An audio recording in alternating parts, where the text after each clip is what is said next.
Hi,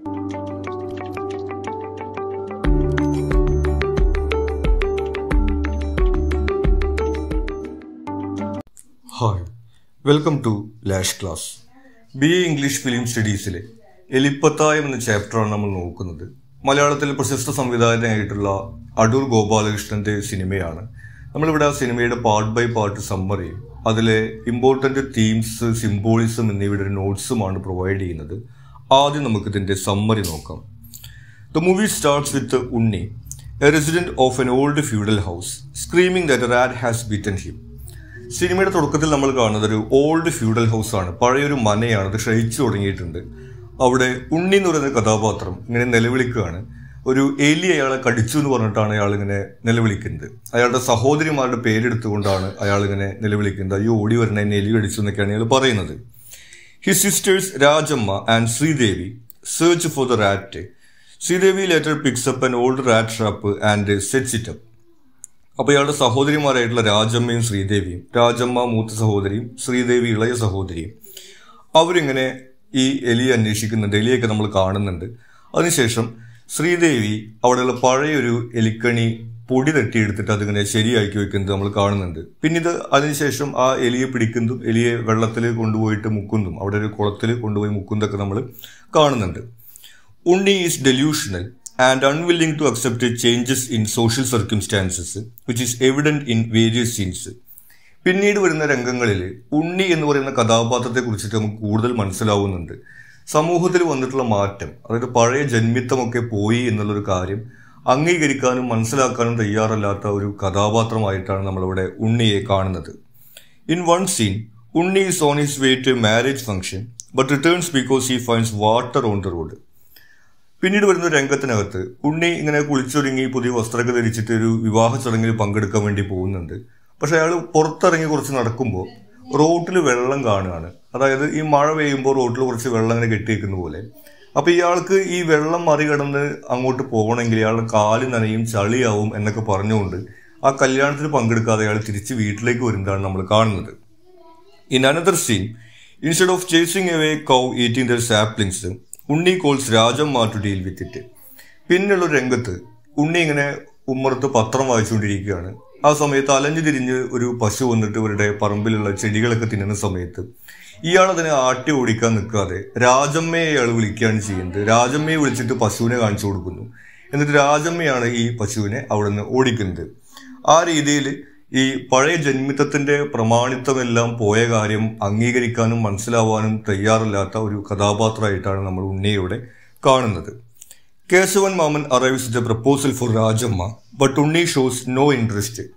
പിന്നീട് രംഗത്തിൽ കേശവൻ മാമൻ എന്ന് പറയുന്നൊരു കഥാപാത്രം ഇവിടെ ഒരു റിലേറ്റീവാണ്. ഈ രാജമ്മ കുറച്ച് പ്രായമൊക്കെ ആയിട്ടുണ്ട് ആ സ്ത്രീക്ക്. അവർക്കൊരു വിവാഹാലോചനയായിട്ട് വരുന്നു.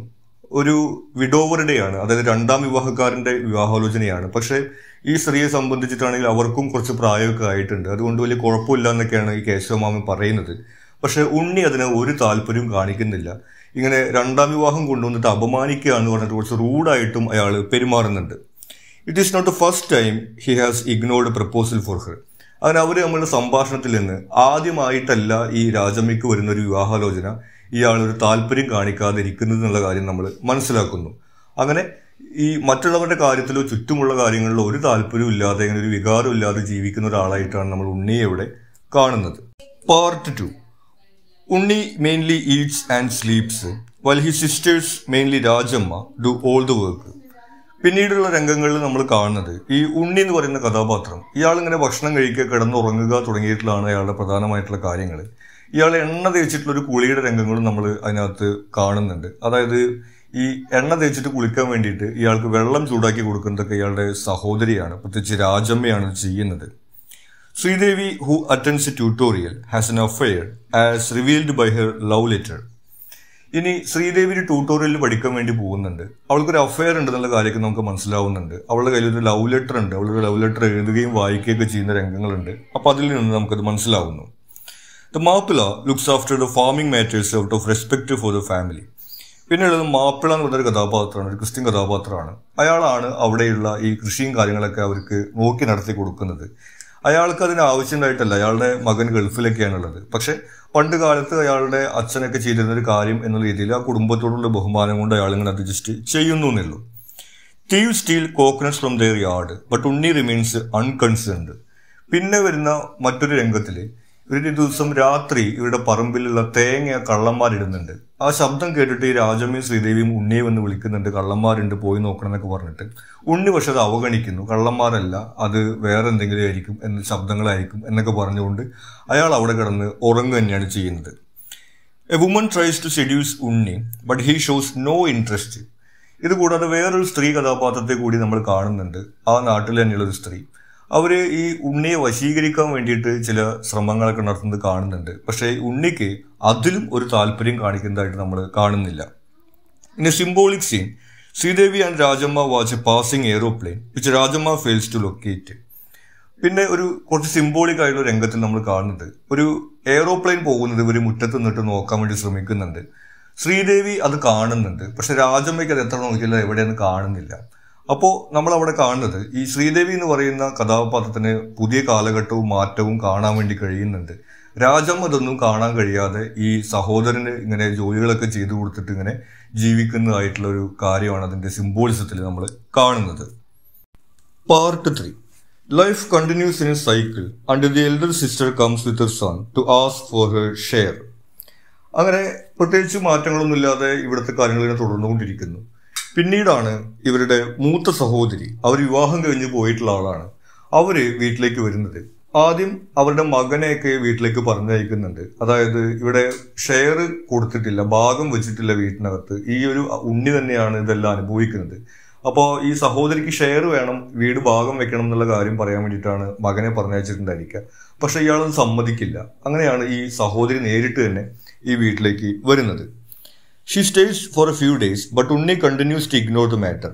എന്നിട്ട് കുറച്ച് ദിവസം അവർ വീട്ടിൽ താമസിക്കുന്നുണ്ട്. പക്ഷെ ഉണ്ണി ആ ഒരു വിഷയത്തെയും ഇങ്ങനെ അവഗണിച്ചുകൊണ്ടിരിക്കുകയാണ്. During this time Rajamma starts showing symptoms of illness. ഈ ഒരു സമയത്താണ് രാജമ്മയ്ക്ക് എന്തോ ഒരു അസുഖമുള്ളതിന്റെ ലക്ഷണങ്ങൾ, അവർക്ക് ഇങ്ങനെ വയറുവേദനയാണെന്നൊക്കെയാണ് അവർ പറയുന്നത്. അങ്ങനെയുള്ള ലക്ഷണങ്ങളൊക്കെ അവരിങ്ങനെ കാണിച്ചുകൊണ്ടിരിക്കുന്നത്. The elder sister becomes fed up and leaves, warning Unni that he will face consequences. അപ്പോൾ ഈ എൽഡർ സിസ്റ്റർ കുറച്ച് ദിവസം അവിടെ നിന്നു. പക്ഷെ ഇയാൾ ഭാഗം വെക്കുന്നതിന്റെ കാര്യം സംസാരിക്കുന്നില്ല. ലാസ്റ്റ് അവർക്ക് മടുത്തിട്ട് അവർ പോകുന്നു. അപ്പോൾ സമാധാനപരമായിട്ട് സംസാരിക്കാൻ വേണ്ടിയിട്ടാണ് ഞാൻ വന്നത്, അത് താല്പര്യമില്ലെങ്കിൽ ഇനി നിന്റെ അളിയൻ വരും, അതുപോലെ തന്നെ പോലീസ്, കോടതി, അങ്ങനെയുള്ള കാര്യങ്ങളൊക്കെ നീ അനുഭവിക്കേണ്ടി വരും എന്ന് പറഞ്ഞുകൊണ്ടാണ് അവർ പോകുന്നത്. Part 4. Sridevi elopes with her lover. Sridevi അങ്ങനെ അവളുടെ കാമുകന്റെ കൂടെ ഒളിച്ചോടി പോകുന്നു. And Rajamma worries about her disappearance. Rajamma സ്വാഭാവികമായിട്ടും ശ്രീദേവി വീട്ടിൽ കാണാനില്ല, അവളെ കാണാനില്ല എന്ന് പറഞ്ഞിട്ട് ഇങ്ങനെ ഈ ഉണ്ണിയോടും പറയുന്നുണ്ട്, ഇങ്ങനെ വിഷമിച്ചിരിക്കുന്നുണ്ട്. Unni doesn't bother searching for her and even Rajamma criticises him at this point. ഉണ്ണിയാണെങ്കിൽ സഹോദരിനെ കാണാനില്ല എന്നുള്ള കാര്യം വന്നിട്ട് സഹോദരി എവിടെയാണെന്ന് പോയി അന്വേഷിക്കാനോ ആരോടെങ്കിലും പോയി ചോദിക്കാനോ ഒന്നും അയാൾ തയ്യാറല്ല. അയാളുടെ കസേരയിൽ ഇങ്ങനെ ഇരിക്കുകയാണ്, ഒരു ചാരു കസേരയുണ്ട്. അപ്പൊ ഈ ഒരു സമയത്ത് രാജമ്മ പോലും, ഈ സഹോദരൻ പറയുന്ന എല്ലാ കാര്യങ്ങളും ചെയ്തു കൊടുത്തുകൊണ്ടിരുന്ന ഈ രാജമ്മ പോലും ഈ സമയത്ത് ഉണ്ണിയെ ക്രിട്ടിസൈസ് ചെയ്യുന്നുണ്ട്. അതായത് അവൾ പോയത് ഇപ്പൊ സൗകര്യമായി, ഇനിയിപ്പോ സ്വത്ത് കൊടുക്കണ്ടല്ലോ എന്നാണോ ചിന്തിക്കുന്ന രീതിയിലൊക്കെ അവൾ സംസാരിക്കുന്നുണ്ട്. Rajamma's health deteriorates and she becomes bedridden. Neighbours try to help but it is too late. പിന്നീട് രാജമ്മ കൂടുതൽ അസുഖബാധിതയാവുന്നു. അപ്പോഴും ഉണ്ണി ഒന്നും ചെയ്യുന്നൊന്നുമില്ല. പിന്നീട് ആ വീട്ടിലേക്ക് പാല് കൊണ്ടുവന്നു കൊടുക്കുന്ന ഒരു കുട്ടിയാണ് ഇവിടെ രാജമ്മയെ കാണാനില്ല എന്നുള്ള കാര്യം മനസ്സിലാക്കുന്നത്. അങ്ങനെ ഇവിടെ വേറെ ആളുകൾ വന്ന് നോക്കുന്ന സമയത്താണ് രാജമ്മ അങ്ങനെ തീരെ വയ്യാതെ കിടക്കുന്നത് കാണുന്നത്. അവർ സഹായിക്കാനൊക്കെ നോക്കുന്നുണ്ടെങ്കിലും പക്ഷെ അപ്പോഴേക്കും ഒരുപാട് വൈകിപ്പോയിരിക്കും. അങ്ങനെ രാജമ്മ മരണപ്പെടുന്നതാണ് പിന്നീട് നമ്മൾ കാണുന്നത്. Alone, Unni withdraws further into his delusions, not letting anyone near him. അപ്പോൾ ശ്രീദേവി ഒരാളുടെ കൂടെ ഒളിച്ചോടി പോയി, രാജമ്മയാണെങ്കിൽ മരണപ്പെട്ടു, പിന്നെ ഉണ്ണി മാത്രം അവിടെ അവശേഷിക്കുകയാണ്. ഉണ്ണി ഡെല്യൂഷനിലാവുകയാണ്. ഉണ്ണി പുറത്തേക്ക് പോകുന്നില്ല, വീട്ടിൽ ആരെങ്കിലും വന്നാൽ തന്നെ വാതിൽ തുറക്കുന്നില്ല, അങ്ങനെ ഒറ്റയ്ക്ക് ഇങ്ങനെ ഇരിക്കുന്നതാണ് നമ്മൾ കാണുന്നത്. വീട്ടിലേക്ക് വരുന്നത് ഈ കോടതിയിൽ നിന്ന് ആളുകളൊക്കെയാണ്. ഈ മൂത്ത സഹോദരി കേസ് കൊടുക്കുമെന്ന് പറഞ്ഞിട്ടുണ്ട്, അതിന്റെ സമൻസും കൊണ്ട് ആളുകൾ വരുന്നുണ്ട്. അങ്ങനെ ആര് വന്നു കഴിഞ്ഞാലും ഇയാള് വാതിൽ തുറക്കുകയും ചെയ്യില്ല, പുറത്തേക്ക് വരികയും ചെയ്യില്ല എന്നുള്ള രീതിയിൽ അങ്ങനെ ജീവിക്കുന്നതാണ് പിന്നീട് നമ്മൾ കാണുന്നത്. In the final scene, a few men take Unni and drown him in the pool, symbolically like a rat. ഇതിന്റെ അവസാന രംഗത്ത് നമ്മൾ കാണുന്നത് ഒരു പാരനോയിഡ് ആയിട്ടുള്ള സീനാണ്. കുറച്ച് ആളുകൾ വന്നിട്ട് ഉണ്ണിയെ ഇങ്ങനെ ഓടിച്ചിട്ട് പിടിച്ചിട്ട് ഇവര് എലികളെ പിടിച്ചു കഴിഞ്ഞാൽ ഇവിടെ കൊണ്ടുപോയി മുക്കാറുള്ള ആ കുളത്തില് ഉണ്ണിയെ കൊണ്ടുപോയിട്ട് മുക്കുന്നതാണ് നമ്മൾ കാണുന്നത്. മുക്കിയതിന് ശേഷം ഉണ്ണി അവിടെ നിന്ന് എഴുന്നേറ്റ് വരുന്നത് നമ്മൾ കാണുന്നുണ്ട്. അപ്പൊ അതൊരു സിംബോളിക് ആയിട്ടുള്ള സീനാണ്. ഏതെങ്കിലും ആളുകൾ വന്നിട്ട് ഉണ്ണിയെ പിടിച്ചുകൊണ്ടേ മുക്കി എന്നുള്ളതല്ല നമ്മളവിടെ കാണുന്നത്. അത് എന്താണ്, ഈ ഒരു എലിക്കണിയിൽ പെട്ടിട്ടുള്ള ഒരു എലിയെ പോലുള്ള ഒരാളാണ് ഉണ്ണി എന്നുള്ളതിന്റെ സിമ്പിളായിട്ടാണ് നമ്മൾ സിനിമയിൽ ആ രംഗം കാണുന്നത്. ഇനി ഇതിലെ നോട്ട്സ് ആണ്. ആദ്യം ഇതിലെ തീംസ് നോക്കാം. Transition and change. The film explores the theme of transition, particularly the shift from feudalism to modernity. ഒരു കാലഘട്ടത്തിന്റെ മാറ്റം എന്നുള്ളതാണ് ഇതിലൊരു തീമായിട്ട് വരുന്നത്. അതായത് പഴയ ജന്മിത്വത്തിൽ നിന്ന് ആധുനിക കാലഘട്ടത്തിലേക്കുള്ള ഒരു മാറ്റം ആണ് നമ്മളിവിടെ കാണുന്നത്.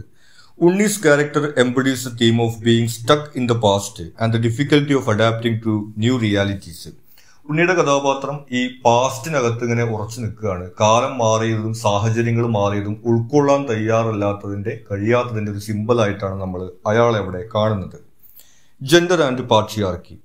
Another prominent theme is gender roles within a patriarchal society. The sisters' experience reflect different aspects of this theme, from submissiveness to rebellion. മറ്റൊന്ന് നമ്മൾ കാണുന്നത് പാട്രിയാർക്കിയാണ്. ഉണ്ണി എന്ന് പറയുന്നത് പഴയ ജന്മി എന്നുള്ള രീതിയിലാണ് നിൽക്കുന്നത്. അപ്പൊ അതുകൊണ്ട് അയാളുടെ സഹോദരിമാർക്ക് ഉണ്ടാവുന്ന ബുദ്ധിമുട്ടുകൾ, അയാളുടെ സഹോദരിക്ക് ഒരു വിവാഹാലോചന നടത്താൻ ഇയാൾ സമ്മതിക്കുന്നില്ല. അതുപോലെ തന്നെ ഒരു സഹോദരി ഷെയർ ചോദിക്കുന്ന സമയത്ത് അത് കൊടുക്കുന്നില്ല. അങ്ങനെയുള്ള രീതിയിലുള്ള പാട്രിയാർക്കൽ ആയിട്ടുള്ള എലിമെന്റ്സും നമുക്ക് ഇതിനകത്ത് കാണാൻ വേണ്ടി കഴിയുന്നതാണ്. പിന്നെ ഇതിൽ പ്രധാനമായിട്ട് വരുന്നതിൽ സിംബോളിസമാണ്. ആദ്യം വരുന്നത് എയർപ്ലെയിൻ. എയർപ്ലെയിന്റെ സീൻ സിംബോളിക്കാണ് നമ്മൾ നേരത്തെ പറഞ്ഞിരുന്നു. Symbolizes progress and change, contrasting with the stagnant life of the characters in the feudal setting. അപ്പോൾ എയർപ്ലെയിൻ എന്ന് പറയുന്നത് പുതിയ കാലഘട്ടത്തിന്റെയും മാറ്റത്തിന്റെയും ഒരു സിമ്പിളാണ്. രാജമ്മ's inability to spot it while Sridevi does shows how they respond to change. അപ്പൊ ശ്രീദേവിയും രാജമ്മയും കൂടിയിട്ട് എയർപ്ലെയിൻ നോക്കുന്ന സമയത്ത് ശ്രീദേവിക്ക് അത് കാണാൻ കഴിയുന്നുണ്ട്. അതായത് അവർക്ക് ഈ സമൂഹത്തിൽ ഉണ്ടാകുന്ന മാറ്റം കാണാനും അതിനനുസരിച്ച് അഡാപ്റ്റ് ചെയ്യാനും കഴിയുന്നുണ്ട് എന്നുള്ളതാണ് നമ്മൾ അവിടെ കാണുന്നത്. രാജമ്മയ്ക്ക് അത് എത്ര നോക്കിയാലും കാണാൻ കഴിയുന്നില്ല. രാജമ്മയാണ് ഇങ്ങനെ സഹോദരന് ഇങ്ങനെ ഓരോ കാര്യങ്ങളൊക്കെ ചെയ്തു കൊടുത്തിട്ട് അവിടെ ഇങ്ങനെ അടങ്ങി ഒതുക്കി ജീവിക്കുന്നത്. അപ്പോൾ അവർക്ക് മാറ്റങ്ങൾ കാണാൻ കഴിയുന്നില്ല എന്നതിന്റെ ഒരു സിമ്പിളായിട്ട് നമുക്കത് കാണാൻ കഴിയും. Colours. The colors worn by the characters symbolize their personalities and roles within the family and society. ഇനി ഈ സിനിമയിലെ മറ്റൊരു സവിശേഷത, ഈ ക്യാരക്ടേഴ്സ് ത്രൂ ഔട്ട് ഒരേ കളർ വസ്ത്രങ്ങൾ തന്നെയാണ് സിനിമയ്ക്കകത്ത് ധരിക്കുന്നത്. ഒരേ വസ്ത്രങ്ങൾ എന്നല്ല, ഒരേ കളർ വസ്ത്രങ്ങൾ തന്നെയാണ് ഇവർ സിനിമയ്ക്കകത്ത് ധരിക്കുന്നത്.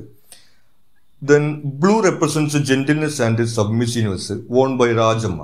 രാജമ്മ സിനിമയിലുടനീളം ബ്ലൂ കളറുള്ള വസ്ത്രങ്ങളാണ് ധരിക്കുന്നത്. അതൊരു സബ്മിസീവ്നെസ്സിന്റെ, അതായത് ഈ സഹോദരന് വിധേയപ്പെട്ടുകൊണ്ട് ഇങ്ങനെ എതിരഭിപ്രായം ഒന്നും പറയാതെ ഇങ്ങനെ ജെന്റിലായിട്ട് ജീവിക്കുന്ന ഒരാളാണ് രാജമ്മ. അവരുടെ സിമ്പിളായിട്ടാണ് അവരിങ്ങനെ ബ്ലൂ ഡ്രസ്സ് മാത്രമാണ് അതിനകത്ത് ധരിക്കുന്നത്.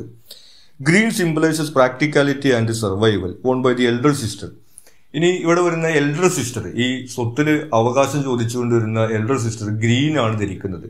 അത് ഈ പ്രാക്ടിക്കാലിറ്റിയുടെയും സർവൈവലിന്റെയും ഒരു സിമ്പിളായിട്ടാണ് നമുക്ക് കാണാൻ കഴിയുന്നത്. And red signifies rebellion and youth worn by Sreedevi. Sreedevi red ഡ്രസ്സാണ് ഉടനീളം ധരിക്കുന്നത്. റെഡ് നമുക്കറിയാം ഒരു റെബലിയന്റെയും അതുപോലെ തന്നെ യൂത്തിന്റെയും സിമ്പിളാണ്. അപ്പൊ അവരുടെ ക്യാരക്ടറുമായിട്ട് ചേർന്നിട്ടുള്ളതാണ് അത്. ആ രീതിയിൽ ഈ ക്യാരക്ടേഴ്സ് ഈ സിനിമയിൽ ഉടനീളം ഒരേ കളറുള്ള വസ്ത്രങ്ങൾ ധരിക്കുന്നതിന്റെ ഒരു സിംബോളിസവും നമുക്ക് ഇതിനകത്ത് കാണാൻ കഴിയും. Rats and decay. പിന്നെ വരുന്നത് എലിയുടെയും ഈ എലിക്കണിയുടെയും സിമ്പിളാണ്. Symbolise the decay of the feudal system and the urgent need for change.